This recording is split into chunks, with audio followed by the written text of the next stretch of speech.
Punch just goes right through you.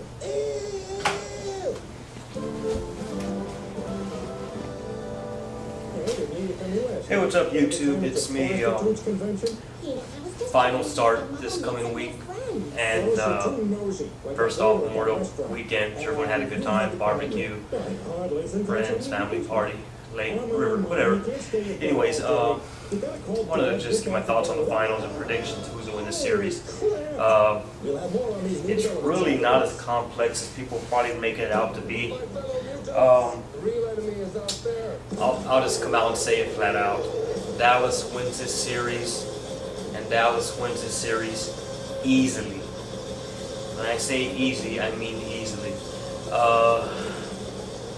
Before y'all start throwing a fit and start crying and this and that, and explain to you why real quick, why Dallas makes easy work of Miami Heat. First and foremost, I'm sorry folks, the Eastern Conference is still very weak. Miami went to Philadelphia, a banged up, beat up Boston team that was on crutches pretty much, and an overrated Chicago Bulls team. Now, before you freak out, yes, the Bulls were overrated. You know what? I'm the first one to admit my Spurs were overrated. I thought that, what we did in the regular season would not translate into the playoffs in the series. I thought my Spurs we were lacking interior defense, help for Timmy on the inside. Now, Chicago, same thing with them, the game revolved on Derrick Rose, which, LA revolved around Kobe. But, there's nobody really consistent on that team besides Derrick Rose.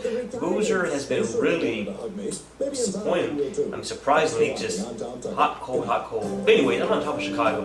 Bottom line, they're overrated. Chicago's about maybe a guy or two, a good role player away or two from, I think, being a serious contender and becoming a contender for the years to come. So, hey, nothing wrong with that.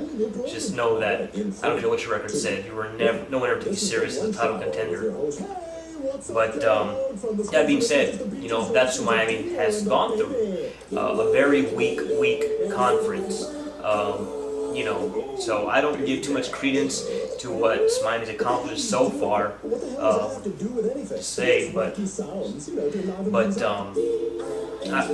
Dallas, on the other hand, I just think has, continued to impress. Dirk is on a mission this year. I know you can say, well, 06, same way, 07, look at him, he was unstoppable. He was the MVP, the best player in the league those years. And what happened? You know what? This is a different Dallas Mavericks team.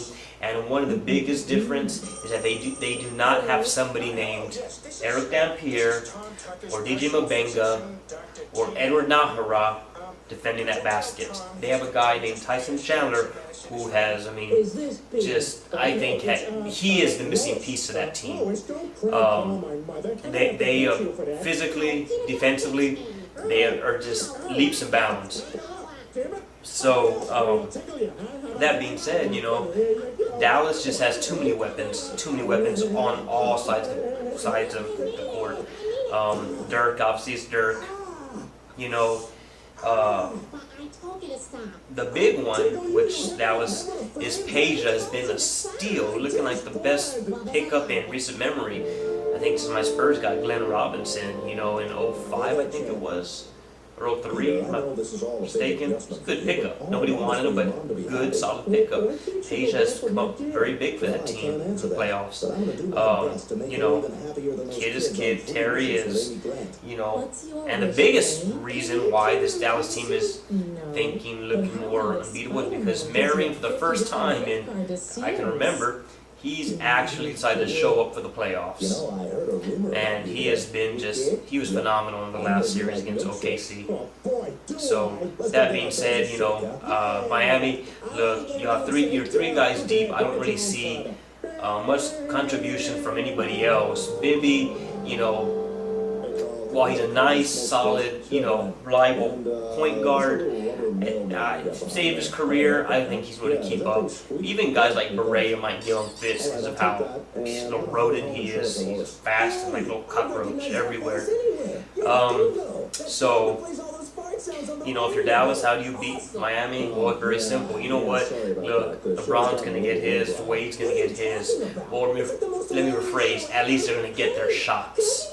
I just think that the Miami Heat, unless guys like Mike Miller play out their mind and Haslem decides to do dunks and dunks, 5-6 dunks in a row again every single game to make ESPN highlight reels, and and just Bibby can just sidestep, put up about maybe 12 points a game. Miller puts up about maybe 8 to 10.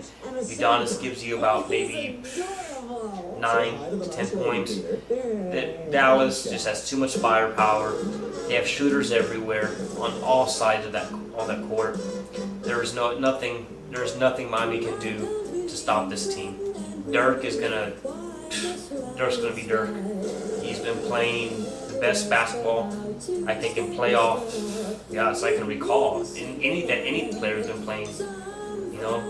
Maybe as good as Tim Duncan was in 03 or 99. But other than that, that's my take on that. I know you Miami fanboys out there, and which is majority of you out there who are picking Miami to win. Y'all are picking Miami to win because y'all probably don't know basketball. Y'all are the ones that just know star power. Y'all probably you don't even know how rotations work probably, and defensive schemes and matchup. Y'all just know, I see LeBron James win. Best team ever. No, you're an idiot if you think that. Like I said, Dallas in 5. My opinion, my thought, my breakdown of it, to be honest with you. Look, here's the deal. I could be wrong. You know what? When I think about playoff system, there's no doubt who the better team is. And it's in the playoff, anything can happen. Miami may win the series and win the championship. I don't think they will. I wouldn't bet money on it. I'm as confident of Miami winning as confident as giving Shane Mosley a puncher's chance to beat Manny Pacquiao. That's how confident I am about Miami winning the series. You don't count them out, but I'm not sure I'm going to bet on it. So, that's what it is. All right, guys, that's it. Y'all are pissed off because you're a fanboy. Sorry, I said I'm gonna be a fan first. Basketball. Spurs fan second. It's the playoffs. There ain't no BCS system where only idiot right wingers I've noticed seem to support BCS, but are idiots. But hey, whatever. But that's what it is, guys. All right. Dirk, get your first title this year. Get the monkey off your back. Cuban, keep your mouth shut still. Easy work. All right, guys. See you.